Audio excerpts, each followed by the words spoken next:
Salut les gars, c'est Elvire. Aujourd'hui on se retrouve pour une nouvelle vidéo, donc petite vidéo tutoriel car ça faisait longtemps que j'en avais pas fait. Donc aujourd'hui je vais vous donner le maximum de conseils pour pouvoir vous apprendre le tail whip. Donc je mets mes protects, je m'équipe et je vous reprends après. Bon, du coup maintenant je vais vous montrer quelle protection avoir pour pouvoir être en sécurité quand on fait le tail whip. Donc déjà il vous faut des genouillères, des protèges tibia, très important pour les retours de pédale. Il vous faut des chevillères, bon moi elles sont un peu déglinguées mais voilà, des chevillères pour bien protéger les chevilles pour les impacts quand on catch les whips. Et aussi très important, les protèges malléoles, parce que quand le cadre il vient taper dans la malléole quand on catch le whip, ça fait extrêmement mal. Et ça, c'est un protège hanche, fessier, enfin ça c'est en option en fait, c'est vraiment pas obligatoire, mais si on prend des cipettes ou quoi, ça peut toujours amortir pour les chutes. Bon, du coup c'est bon, je suis équipé. Alors maintenant, je vais vous expliquer un petit peu le commencement, donc comment apprendre tel whip, tout ça. Donc déjà, il ne faut pas se précipiter, il faut avoir certaines bases. Donc je ne parle pas de base de savoir sauter des box, faire des airs, tout ça. Ça évidemment qu'il faut savoir le faire avant de faire des tricks. Mais là je vais parler de base de certains petits tricks qui peuvent vous aider à apprendre le whip. Notamment le no-foot et le no-foot can-can. C'est deux tricks qui pour moi sont impératifs. Il faut vraiment les avoir, enfin vraiment savoir les faire avant de vouloir apprendre tel whip. Donc je vais vous montrer un no-foot et un no-foot can-can pour ceux qui ne savent pas ce que c'est.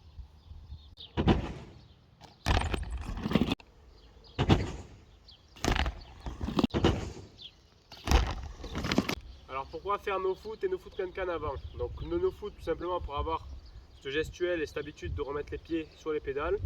Et le no foot can-can parce que suivant le sens où vous allez le faire, pareil déjà vous allez avoir ce gestuel de remettre les pieds sur les pédales. Et suivant le sens où vous le faites, donc par exemple moi mon sens naturel c'est par là. Donc ça c'est pas forcément le sens dans lequel je catch mon whip. Mais quand on le fait dans ce sens là, on va ramener les pieds vers les pédales comme quand on va ramener le whip. Donc du coup en fait ces tricks là, le no foot et le no foot can, ça peut vachement vous aider pour apprendre le tail whip. Alors maintenant deuxième étape déjà c'est de trouver un fly out, donc un saut où il y a du plat après pour atterrir. Ça ne sert à rien d'essayer d'apprendre les tail whip en airbag, en bac à mousse, c'est plus dangereux qu'autre chose parce que si on prend ce qu'on appelle un drapeau, le drapeau c'est quand le cadre s'arrête au milieu de la rotation, donc on tombe comme ça. Dans un bac à mousse, le vélo va se planter, on va tomber dessus, on peut se faire très mal. Dans l'airbag c'est pareil, donc il vaut mieux directement commencer soit sur un rési ou sur un fly-out, sur le dur. Donc rési, si vous en avez un près de chez vous en fly-out, c'est top. Là par exemple on en a un juste ici. Voilà, donc ça c'est vraiment top pour apprendre le whip. Donc je vais vous montrer un whip à quoi ça ressemble, je pense que vous savez. Mais voilà, je vous en fais un petit ici et on se retrouve après.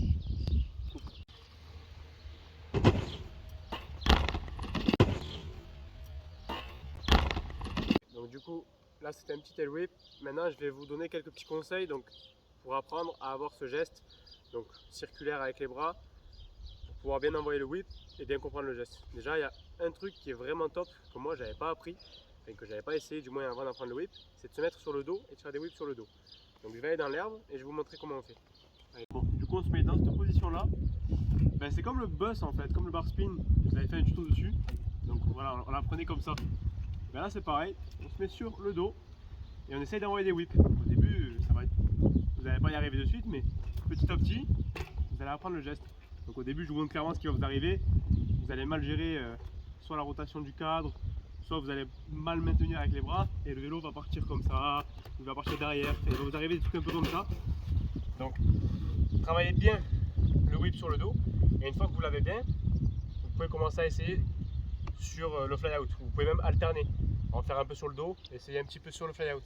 Donc du coup, avant d'envoyer le whip, toujours visualisez le tricks dans votre tête. Donc avant de sauter, faites-vous un petit film de comment le tricks peut se passer, comment exécuter la figure. Ok?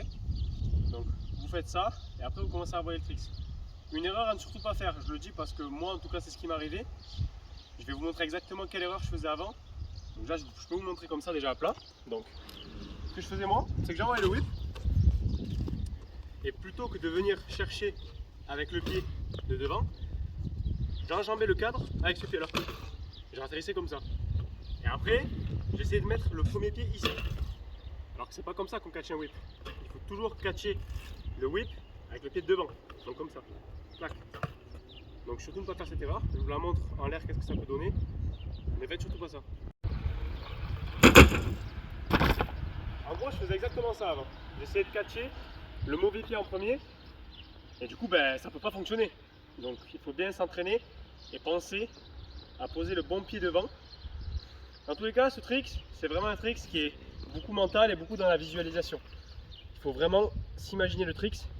C'est physique, ok, mais il y a aussi beaucoup cet aspect mental de bien réfléchir à où positionner ses pieds, comment envoyer le tail whip, tout ça. Là, on va filmer un petit plan en whip où on va décortiquer le mouvement ensemble. Je vais vous mettre des petits stops sur certaines étapes importantes du whip en vous expliquant comment, comment adopter le geste, etc. etc. Donc, poussez votre cadre avec votre pied arrière. Faites un mouvement circulaire avec les bras pour accompagner le cadre. Pliez votre jambe arrière pour laisser passer le cadre et réceptionner le cadre avec l'autre jambe. Donc du coup, c'était mes petits conseils pour apprendre tail whip. Donc j'espère que ça vous aura aidé, que ça vous aura plu. Si vous avez n'importe quelle question, n'hésitez pas à me poser les questions en commentaire, j'y répondrai avec plaisir. Et on se retrouve très prochainement pour de nouvelles vidéos. Ciao!